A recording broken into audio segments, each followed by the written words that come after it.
Welcome to your journey of healing with the Healing Podcast, hosted by licensed clinician Monique Owe and co-host Dr. Amber Mohn.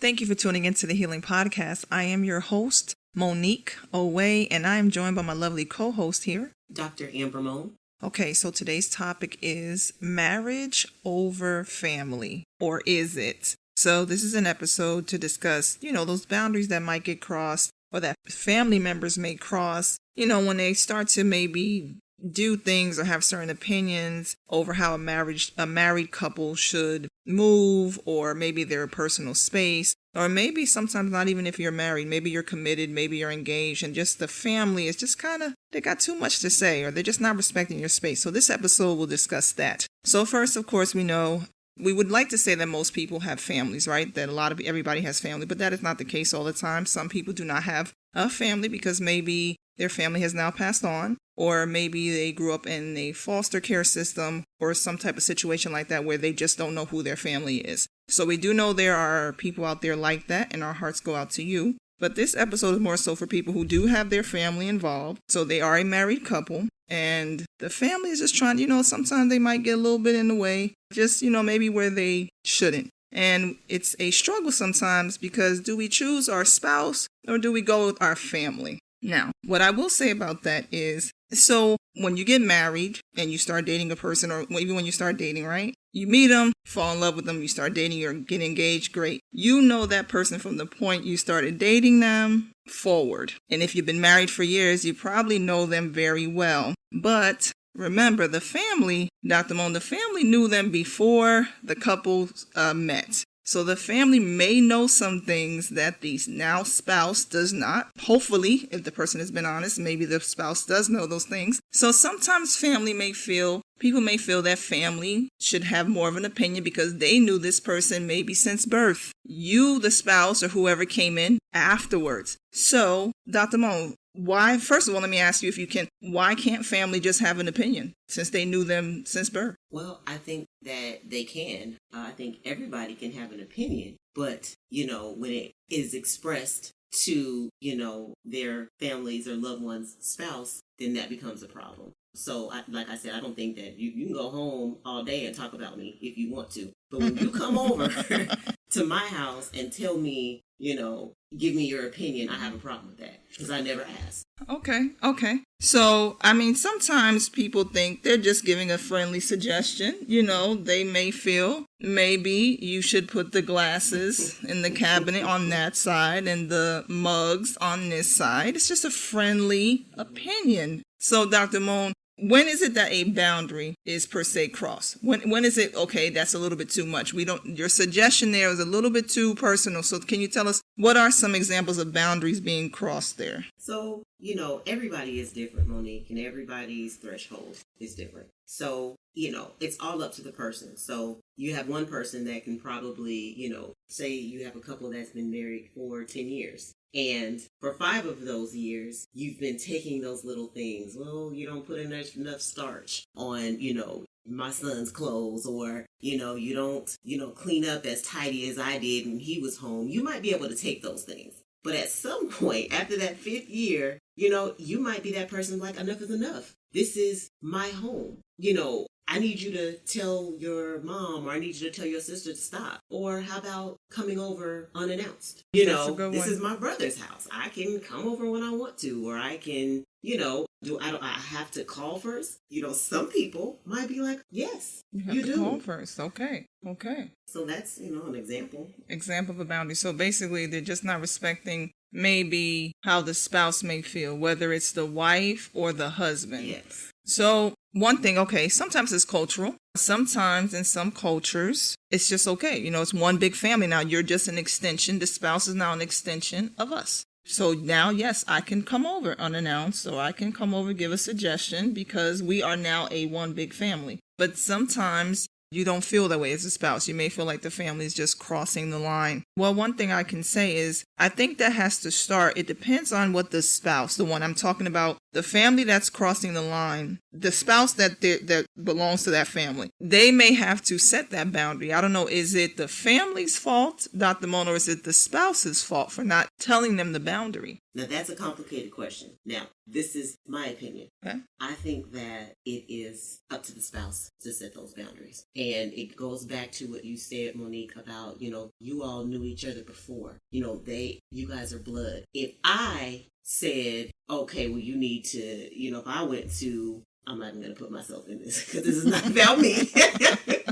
But if, the wife went to the husband's, mother or sister or brother and said, hey, I need you to call before you come, they might feel like she was being smart or didn't want them over at the house. But I think that if he went to his family and said, hey, do you mind, just giving us a call, it might go totally different. And so I think that that's my opinion. I think that it would be better coming from, the person whose family is crossing those boundaries. That's just... Okay, I can see that. I think, so here's where the family could push back. Well, you've never had a problem. We always came over to your house when you were single. This must be something that your wife is doing or your husband is doing, because when you were single, we used to come over all the time and I didn't have to call you. So now all of a sudden that you're married, you're saying I have to call. So that must be that spouse of yours. So now that can create, I'm assuming it's going to create some tension, because now the family has assumed that opinion that was shared to them is coming from the spouse, not from their family member, because, God forbid, their family member could never do any wrong, right? But it has to be coming from the spouse. And so now there may be some tension. And of course, when there's tension, now there's other things that happen, and it can become stressful for the spouse that is going through the spouse that married into the family, because now maybe the family kind of looks at them sideways. Well, I guess, let me ask you, Dr. Mohn, why do we need to establish a boundary with family? When we're married, or even if we're engaged now and the wedding is coming up, why do we need to establish a boundary with family? When it comes to the situation that we were talking about, as far as, family kind of coming over and, making comments and stuff, you always want to feel comfortable in your own home with your spouse. And you don't want to be made to feel like, you have to be on pins and needles and have to do all this extra stuff because they feel a certain way. And so it's important, like, if it does become a problem where they say that it's a problem, to kind of vocalize that, like, this is, our home, this is how we do things. It may not be in line with, how things were done in your home, but this is our home, And I don't know if I answered your question, Monique, but I think you did. I mean, so we're just saying, so the reason why we want to establish the boundary, why we may want to create a boundary, is because it may help maintain, would you say, a more peaceful home for that married couple? Right? Because yes. I'm going to assume either way, if the spouse that the family belongs to does not clearly identify the boundary, the family can be upset with the one that married into them. So they can now look at the husband or the wife sideways because they feel like that person changed only because they got married. But then for the spouse who is at home, if they don't clearly set the boundary, now they're upset. Their feelings are hurt or they feel disrespected. So of course now they're upset with their spouse. And they're like, well, you didn't clearly clarify with your family what I meant or what our situation was. So now your family looks at me like I'm crazy when you are the one who probably agreed more so than I did that there needed to be a boundary there. So I think, one reason probably would be why we need to set boundaries is because it'll maintain a peaceful home. But people want to know, is it marriage over family? Well, what I will say is this. When you marry, that now becomes your family. That is now the person who is your immediate family. Of course, your mom and your dad, or your uncles and your aunts and your cousins, they are important. Your siblings are very important to you. But your spouse is now your immediate family. So yes, I am going to say the marriage probably is going to come over family. Now, we're talking about healthy. I'm not talking about an abusive situation right now. Talking about healthy. Your spouse is who is going to matter. You want to know how your spouse feels, how they feel about family. Let me ask you this, Dr. Mohn. So what about when your spouse does not like the family? How does that other spouse maintain the peace? What if they have a valid reason? I don't like your sister. I don't like your brother. I don't like the way they behave. So I'd rather them not come around into our house. How does that husband or wife maintain peace without it causing a conflict? That's tough, Monique. I think that you don't have to like, or have to get along with, your spouse's family, but I think that there should be a certain level of respect, because at the end of the day, they love them. Doesn't matter how you feel, and they should still be able to have a relationship with them. Now, if we're talking about, if the family member, the actually family member or members that, they did something to, the spouse, then, I think that you can respectfully, kind of remove yourself from that situation, but still, allow the, your husband or wife to, be able to go visit with them and do things with them. Yep. Under the understanding that, the spouse is not going. But, I think a certain level of respect should be had, between the two, even still. Yep, that is true. I think there is a way. I think you said something very important, Dr. Mohn. I don't have to necessarily like you, but I should respect you enough, right? And sometimes, things happen. Miscommunication, misinterpretation of feelings, different things like that. And yes, sometimes people do stuff to the spouse. Maybe they owed them money. Maybe they just made a comment that wasn't appropriate. So yeah, those things happen. So one thing I think what we want to discuss here. So if you want to know if I'm getting married, if I am married, who is first? Your spouse should come first. Okay. Yes, we would love a big happy family, but sometimes that is not the case. But here's the thing. You can have a big happy family. The thing is, you just have to know what are personal rules and how we would like to move in the marriage, right?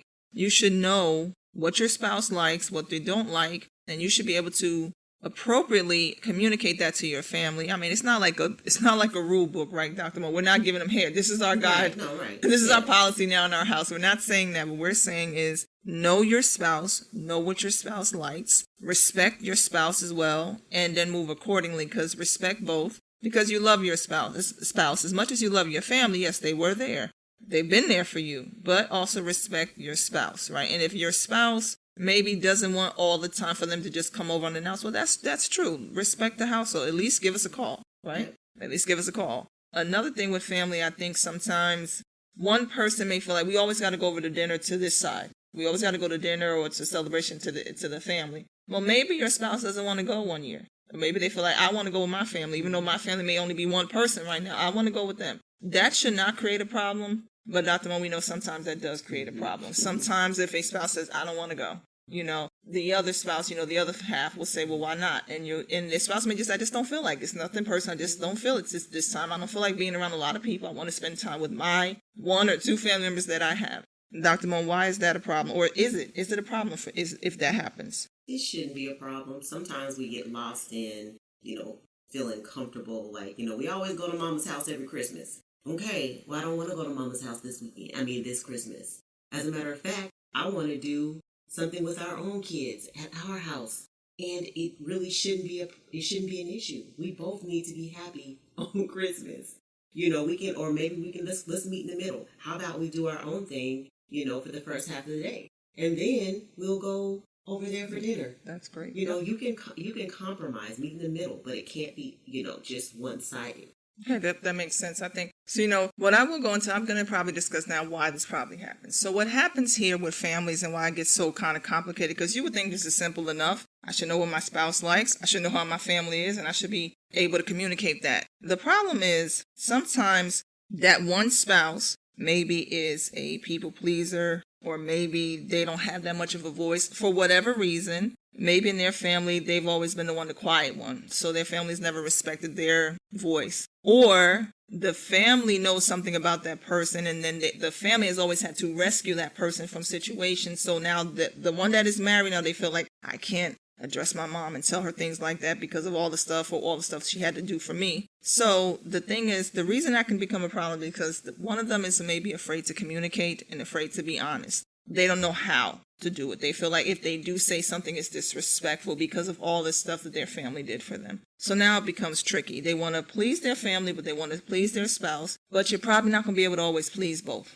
It's just not going to happen. You can't please everyone all the time. But, you do want to respect your spouse because that is the person you live with. That is probably that's the parent of your child if you have children. But still, you got to sleep with them every day. And your family's not there with you every day. I guess not. But sometimes we just have to be mindful of, unfortunately, this is not my immediate family. And you do have to have a voice. So one thing is you just want to, it becomes a complication when people don't know how to communicate. And it creates a problem all around. The other reason family wants to get involved is because, there's an attachment issue. Family always many times feel that the spouse can't do it as good as they did it. You can't take care of them the way they did. You can't make sure they take their medications the way they did, or that you keep them in line the way they did. But that is just not true. The spouse is the one that's there now, and the spouse may even be doing a greater job than they were. The spouse may expose them to something, Dr. Mohn, that they weren't exposed to before. Like, for example, healthy eating. Let's say it's a mom who always cooked. She cooked elaborate meals all the time, but maybe they weren't that healthy. And now you, the spouse, have helped your your spouse become more healthy. So now they're eating more salads and more vegetables and things like that. So the family may feel like, you're not eating. Why did you change your diet? What happened to you? You used to like to eat the meat and all that, but now you're a vegetarian or you're vegan. What happened? So the family may feel like, Dr. Mohn, like you, the spouse, is not taking care of their family member, their loved one. And I think, Dr. Mohn, wouldn't that just be the spouse is just showing them something new? Yeah, absolutely. Okay. So I think sometimes the family's just attached. And they just know how to need to learn how to detach, right? Yes. So we'll go into some ways you can deal with a family that's crossing the boundary in just a little minute here. But we're just going to take a little segue here and go into, you guessed it, the situation. So Dr. Mohn, what is our situation for today? All right. Thank you, Monique. Here's our situation. Dear Healing Podcast, I have always been the go-to person in my family and with a few friends. People usually come to me when they have a problem because they say I give good advice or make pretty good calculated decisions. In my family, people leave major decisions up to me. I used to look at that as being an honor, and I used to cherish it. It really didn't bother me, but now I don't necessarily feel the same. Now, I'm a caretaker for my parents because they are becoming more frail and they can't get around as much as they used to. I'm starting to feel overwhelmed with some of the decisions and I have had to make and still have to make. I don't mind people still coming to me, but I feel as though I have no reciprocity. I feel as though I cannot go to people as much as they come to me. I feel like people don't take the time to consider me and the things that I may need. I feel as though I don't have help. How can I get people to consider me versus always pulling on me? Oh my goodness, I see this so much, Monique, and I know you do too. Yep.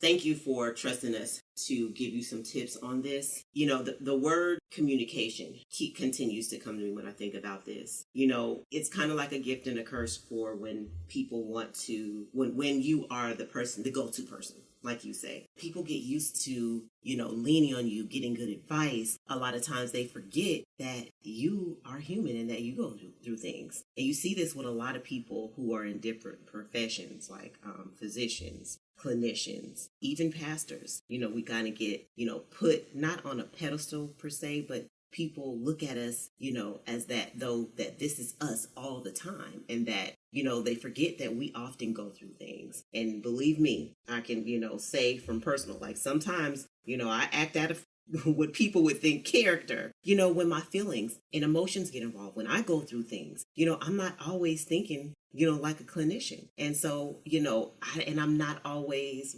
ready to put myself out there, or, I'm not available. And so what my suggestion would be to you is to communicate that, let your loved ones know, look, I'm going through something. I need some advice, or I need some time. And they should understand that. But sometimes, we can tell people that and they still want what they want and need what they always get from you. And so when that happens, then we go to setting boundaries. And these are what you can do. Set your boundaries. Take your time. If your phone is ringing off the hook and you're trying to figure out, how to be there for, your parents, don't answer the phone. The loved ones, I don't know if you have siblings who can help in taking care of your parents, but my thing is talk to them, and say, hey, this is what I need. This is what I need to help take care of mom and dad, or whoever, is in your inner circle can help. Talk to them, let them know. So that would be, my advice. Monique, what do you think? Okay.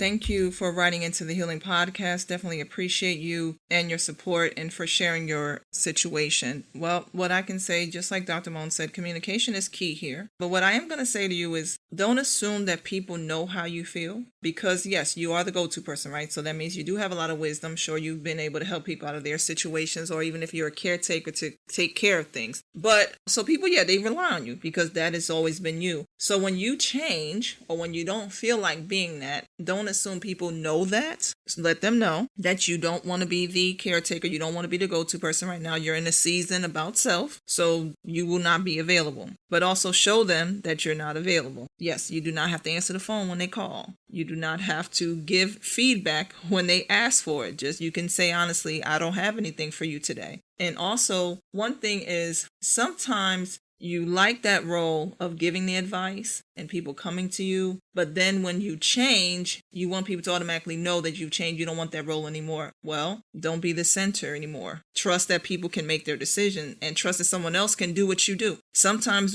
you, as much as you want to say you want people to leave you in your space, you're the one who still jumps in. And you always want to be the problem solver because you think no one else can give the advice that you give. No one else can be the caretaker like you. So what I would say is 1, yes, communicate how you feel. Don't always be available. But 3, trust that someone else can do what you do. They may not be able to do it like you. I wouldn't expect that. They are not you. But who's to say they can't do it just as good? Or maybe they might even have a better way of doing it. So communicate, set the boundary, and trust that someone else can be that person. I hope that is helpful to you. Before I go back into the topic for today, Dr. Mohn, anything else about this situation? No, you said it. Okay, great. So before we go back into our topic, we want to mention our sponsor, which is HealingExpressionsLLC.com. If you are looking for therapeutic services and you are in the Atlanta or the Georgia area, please go to HealingExpressionsLLC.com and try to see if you can book a therapeutic session. All right. So, Dr. Mohn, going back into our topic, marriage over family, or is it? One thing I can say is, we can say all day that family should respect our space. They should respect our house, whatever our rules are, right? Well, Dr. Mohn, I have a little plot twist in there. What happens when family moves in and now family lives with the married couple? Are they still got to respect the boundary? I mean, they're in the same house now. Absolutely they do. Absolutely they do. And those boundaries should be set by the spouse and the marriage, the couple. That their boundary should be set by the couple. So whatever it is, whether it's I'm the wife saying, okay, I'm gonna cook. I'm going to cook the meals every day. I don't need your sister to. I mean, I'm just giving an example. No, I'm just whatever. Listen, some women do not like another woman in their kitchen. Okay. Now, and I know you've heard that. Fair enough. So, whatever those boundaries are, Monique, they need to be communicated before the move in. Okay. And they should be respected, whether they agree with them or not. And you can make your decision before you unpack. Well, that is fair. So, okay, what if the couple is getting into a disagreement and the family member is seeing it and they really feel like, well, in this situation, one of them, I don't know which one is wrong or right, but they're like, yeah, but they're probably wrong. And the family feels like it's becoming a little bit too much. Can they not interject or give a little, if I can give a suggestion here to kind of help you guys, can they not do that or should they just stay out of it? So let me say this. It all depends on the couple because say mama moves in and we both love mama. She gives us great advice. We've always gone to her and they feel comfortable. So when mama comes to the door and, says, hey guys, let's sit down and, let's talk about it. That might be okay. But if that's not what that relationship is, no, you shouldn't. The only time you should step in is if you feel like someone is getting ready to put hands on somebody else. Then that's when you want to step in because at the end of the day, they're married. They were having arguments before you moved in. You moved into their territory. So you just got to deal with the argument. Okay. I think I'm gonna answer my own question there. And I'm going to say, I think you should stay out of it. The family's got to stay out of it. Like Dr. Mohn said, unless it gets physical and you got to separate them from hurting each other physically. physically, yeah, I think you need to stay out of it. That is between that married couple. And like you said, if you had not moved in, you would not have even seen that argument. So it is complicated. So still, even if you move in, family, mother, father, sister, brother, aunt, uncle, cousin, you do kind of got to stay out of it. Now, if afterwards one of them comes to you and can you give me some input, give your input to that person, but still remain out of it. Yes. Unless they both may ask you, can you come in and give us a suggestion? So what I will say, some healing tips of how to deal with this situation with family that is crossing a boundary and, the issues that it may cause. Again, so let's highlight. What's going to happen is, it can cause an issue in your home. If you don't set a boundary, a clear boundary with your family and identify how your spouse may be feeling, well, it's going to disrupt the peace in your home. That's then going to trickle down into maybe the affection you give each other and how you guys communicate as a married couple, right? Because your spouse is going to feel that you didn't respect their feelings or you're not considering them and how they feel. So it's going to create that problem. And when you start to create a lack of communication, you open the door for other things to happen. And we don't want to open the door for any type of negative matter to creep into your marriage. So you do want to nip that in the bud as soon as possible because we don't want to create a situation of divorce when it doesn't need to be there. So one thing you need to do is first communicate with your spouse. I'm hoping you did this before you got married, but if you did not and you are married now and you're going through this, ask your spouse, how do they feel about their family? Ask each other, ask each other how you feel. They may feel a certain way about your family as well. So just identify how they clearly feel and respect how they feel. No, they may not want to always go over to the family function. That's okay. You can still go. You can still go sometimes to enjoy your family while your spouse may stay home or do something with the kids or just have a personal day, right? So make sure I ask your spouse first, how do they feel? How would they like the boundaries to be set? If the boundary is reasonable, it's fair. If you think it's unreasonable, try to come to an area of compromise, right? The second thing you need to do is discuss with your spouse how you guys will communicate it. Will it be a meeting together or will it just be the spouse, the family that they belong to? They will go talk to their family about how they would like to move. I do find that many families are really not going to too much get involved many times. They just need to be told, hey, we're doing something. Just go ahead, just call us before you come. But the ones who like to kind of creep in or overbearing, just that spouse, you just want to effectively communicate to that family, your family, this is what's going on. This is how we prefer it. Keep it on the you. Don't blame your spouse. Keep it on the you. This is how I prefer it. Now that I'm married, I prefer that you guys call first if you come over. I prefer if you are going to come over here, don't run into the kitchen and just grab something because this is my house now. And my house is now shared with my spouse. That's for male, female, husband, and wife, okay? The other thing is don't be afraid to speak up to your family. Even if they did a lot for you, they may have rescued you many times, but you are now a married person. So now you're different because before you were single, now you're married. Don't be afraid to communicate with them. And if they get upset with you, that's okay. It shouldn't be that big of an issue. But remember, your responsibility, your duty first is to your spouse. Okay. Dr. Mohn, what would you say? Any other healing tips you would give in a situation how a family member, a spouse should deal with their family that's crossing the boundary? I just think that if you want to be happy at home, you guys have to be on the same page. And so, whatever communication you need to have about, both sides of the family, you need to do that. So I think it's like you said, communication is the key. Okay. So we have that there. We want you to communicate. We want you to respect each other. And, just understand it is okay. It's okay if your spouse doesn't want to be all intertwined with your family. That's not a problem. It's okay. And then also, again, I want to highlight respect because your spouse, if your spouse is more of an introvert, they don't really like to do the big functions, respect that. Do a compromise. Maybe they don't go to every holiday function, but they do go to the major. Maybe they go to, if you celebrate Christmas or Thanksgiving, they go to those two, but they don't go to Easter. They don't go to the 4th of July cookout. They don't go to all of that. They go to this one because respect how your spouse may feel. And that should be fine too. Okay. Because that is the person you love. That is the person who you're committed to. All right. So I hope that this episode today of the Healing Podcast has been helpful to you. And again, we want to thank you for your support. Make sure you tell your friends, your family, your loved ones, even your enemies, because they need some healing too. And just to leave you with something before we go, I want to leave you with this. Please carry this with you. It is necessary and even vital to set standards for your life and the people you allow in it. I hope that helps you today. Thank you for tuning into the Healing Podcast, and we will talk to you soon. Bye-bye.